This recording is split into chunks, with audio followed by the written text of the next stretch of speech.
Hey, Al Scott here. If you're like me, you need coffee. Lots of it. And you probably prefer it tastes good, too. Well, let me tell you about Darren's Coffee Company at darrenscoffee.com. Darren Marion is a natural entrepreneur who decided to leave his corporate job and strike out on his own, making great coffee. And Darren's Coffee is now delivering right to your door. Darren gets his beans direct from farmers around the world. All specialty, premium grade with no filler. Hey, the man just wants everyone to have a chance to taste this great coffee. darrenscoffee.com. Use promo code Scott and you get free shipping. darrenscoffee.com.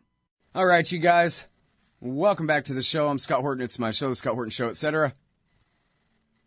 Introducing star witness to the slow-motion train wreck of American Middle East policy, the best reporter we got, Patrick Cockburn, from The Independent at independent.co.uk, author of The Rise of Islamic State. Welcome back to the show, Patrick. How are you? Fine, thank you. Very happy to have you back on the show here, and happy to read you. You're one of the few who can make sense of the mess going on in Syria right now. So I guess my first question would be, what of the ceasefire, so-called ceasefire arranged between the Russians and the Americans? Well, there isn't a ceasefire in Syria, and there isn't likely to be a full ceasefire. And the arrangement that they made actually excludes Islamic State and al-Nusra. So since they're the two biggest armed opposition groups and control about half the country, much less the population, but a lot of it's desert or semi-desert, that means that fighting is going to go on. But I think one can be too skeptical. I think what is important was that this meeting in Munich on, I think it was the 12th of February, you had the U.S. and Russia saying, one, that convoys would go to these besieged cities, which does seem to have happened, and secondly, that there was going to be this partial ceasefire. What's important here is that the two sort of biggest military powers in the world wanted this, have clout in Syria, and when Assad said he wanted to fight for a complete victory, then some senior Russian official immediately came back saying, no, we're not backing that. So what's important is that the guys who organize the ceasefire, even if it doesn't actually turn into even a 50% ceasefire, are really influential. They do have the clout. These are what used to be called the superpowers. Well, now, okay, I guess it's pretty easy to see, how much influence Russia has over the Syrian government. If Putin wants Assad to do something, then he's pretty much going to do it. We saw that with the chemical weapons. But, and of course, we know that America has been training up these so-called mythical moderates, whoever they are, for years and years here. But how much clout does America really have over which factions? They don't even seem to have clout over their allies in Riyadh and Ankara, much less the proxy armies. It's slightly more than they pretend, Yeah? They kind of want to, it's kind of, the Turks would like to invade northern Syria, so would the Saudis. They'd quite like to do that if the U.S. Doesn't want it. I suppose they might go for it. But, what the U.S. has been trying to do is basically seal off northern Syria. They wanted to do that with the Turks originally. But Turkey was letting supplies into ISIS-held areas, volunteers going there, oil out of ISIS areas. So eventually the U.S. sort of was doing it with the Syrian Kurds, sealing off the border from the Syrian side rather than from the Turkish side. But, one of the reasons it's a great mess is the U.S. is kind of doing this, really what it's done since 9/11, which is it sort of wants to do something to the jihadis, to ISIS, to al-Qaeda type organizations, but it doesn't want to quarrel with its big Sunni allies, notably Saudi Arabia and Turkey. Mm-hmm. And so, how many Saudis, there are various reports of Saudis sending some kind of field army to bases in Turkey in preparation for something, but that just doesn't really ring true. I don't know. Yeah, they're sending planes. Saudi policy is kind of pretty crazy at the moment with Prince Mohammed bin Salman, this the young prince who sort of seems to dominate his father, the king. They've started this war in Yemen, which isn't going too well. They executed this Shia religious leader earlier in the year. Now they say they're going to get involved in an invasion of Syria. This is pretty crazy stuff. What Saudi Arabia has is money. Well, there's less of it these days with the price of oil down. But when it gets involved in operational things like air wars and so forth, things never go so well. Yeah, I mean, they're getting beaten even in Saudi territory by the Houthi rebels in northern Yemen right now, right there on that border region, seems like. Yeah, they got they've sort of got involved in this. I think in Turkey, the same thing, that they talk really tough. President Erdogan talks, about really sticking it to the Kurds. And that's the real enemy. It's not Assad or ISIS or anybody else. It's the Kurds they're after, particularly the Syrian Kurds. Mm-hmm. But they don't really do much. But their policy is kind of seems to make it up on the day or on the week. They shot down this Russian bomber last November, which wasn't a great idea because the Russians sent more planes and anti-aircraft missiles. Now Turkey would quite like to send its army to move into northern Syria, but then now they're facing all these Russian planes, so they can't get air supremacy. Mm-hmm. So if they did want to move into northern Syria, it was a really bad idea to shoot down that plane.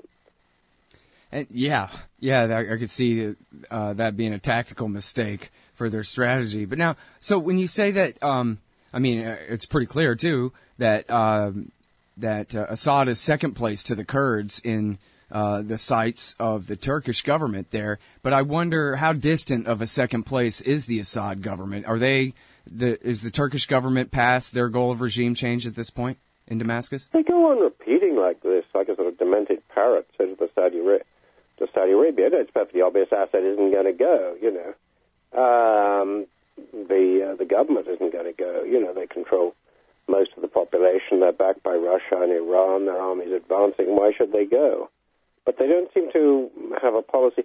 One way of looking at this is, things have this sort of, at the beginning of the war, I guess you had local forces in 2011 deciding what happened. Then you had sort of regional forces from about 2012 to 2014, Saudi Arabia, Turkey, the Gulf monarchies, Iran in a rather different way. But they never, they wanted to overthrow Assad. They failed, ISIS developed.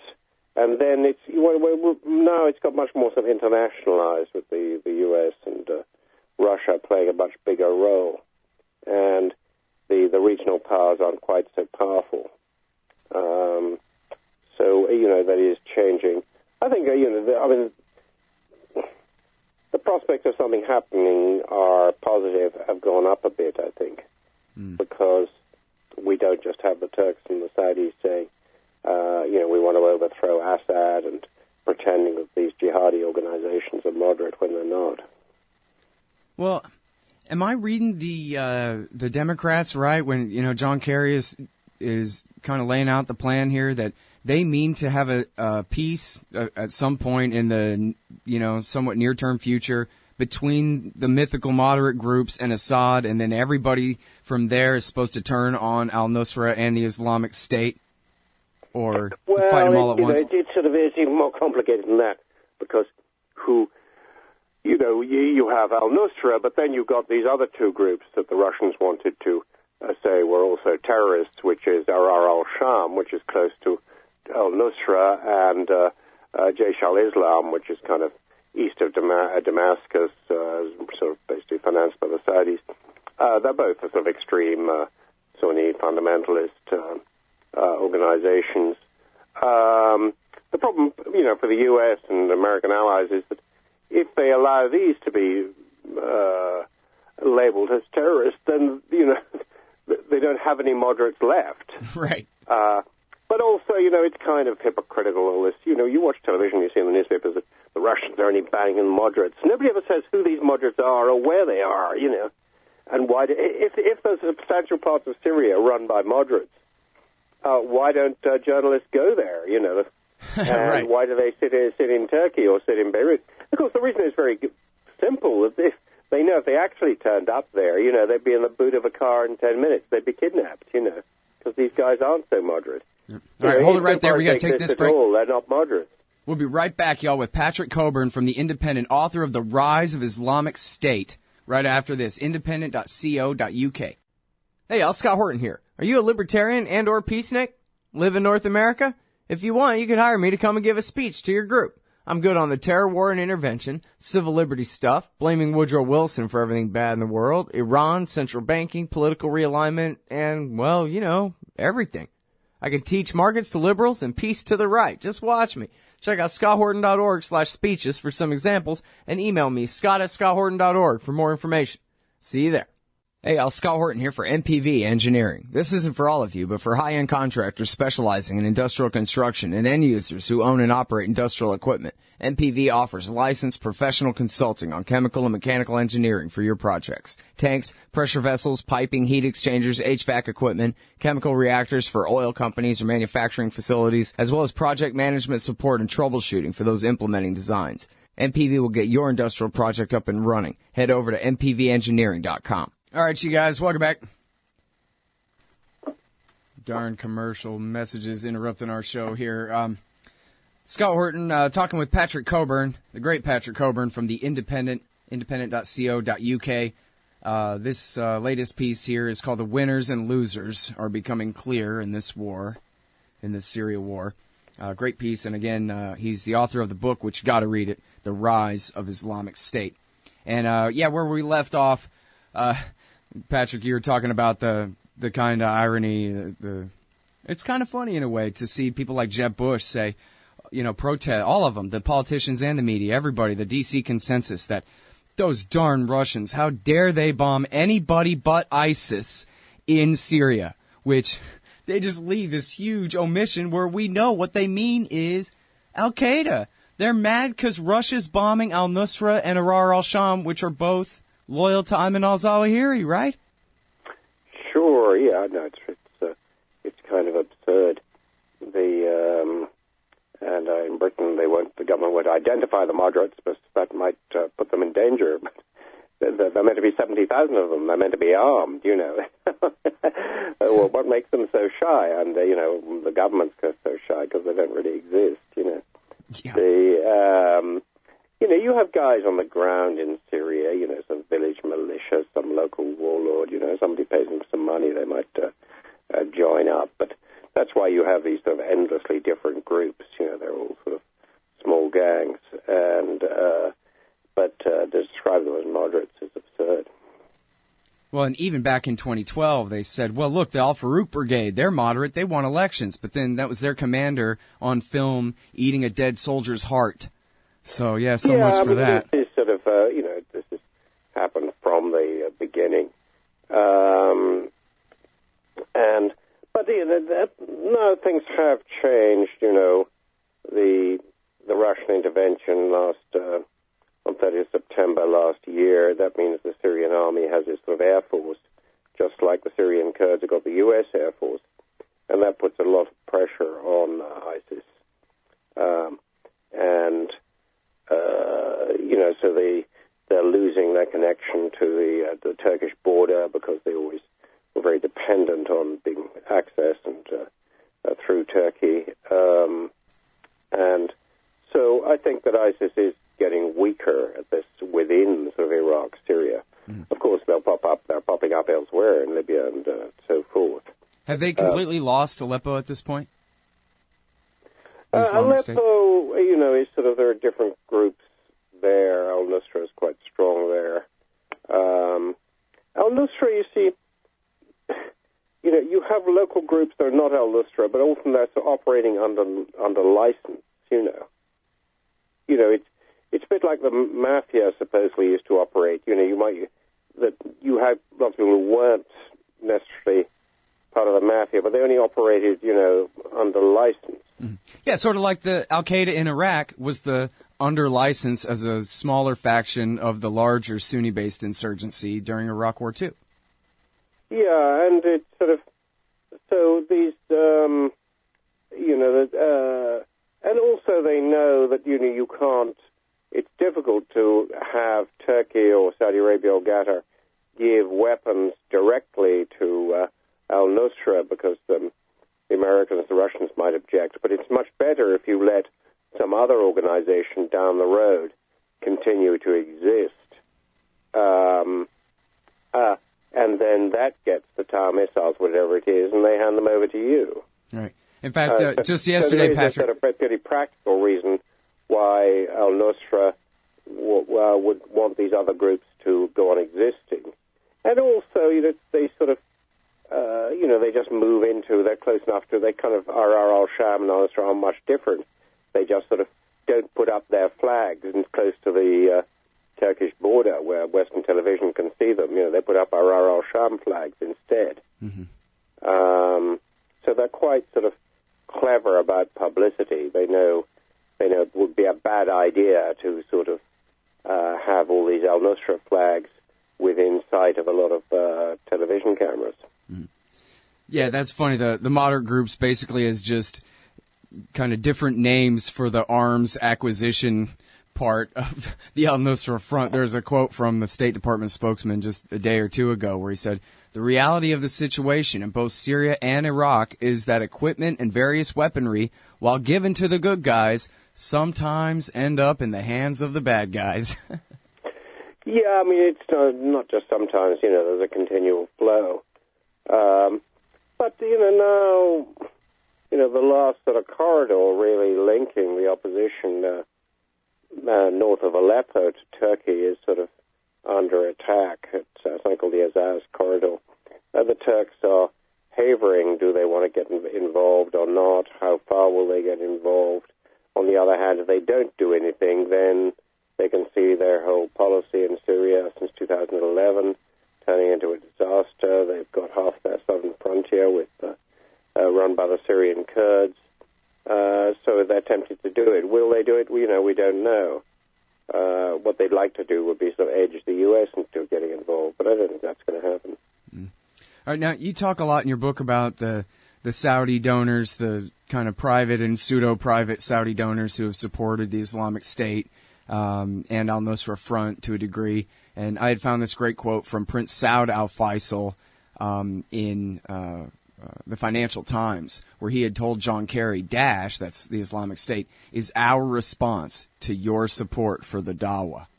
And, of course, Hillary Clinton is in the... Yeah, that's the way the Saudis look at it.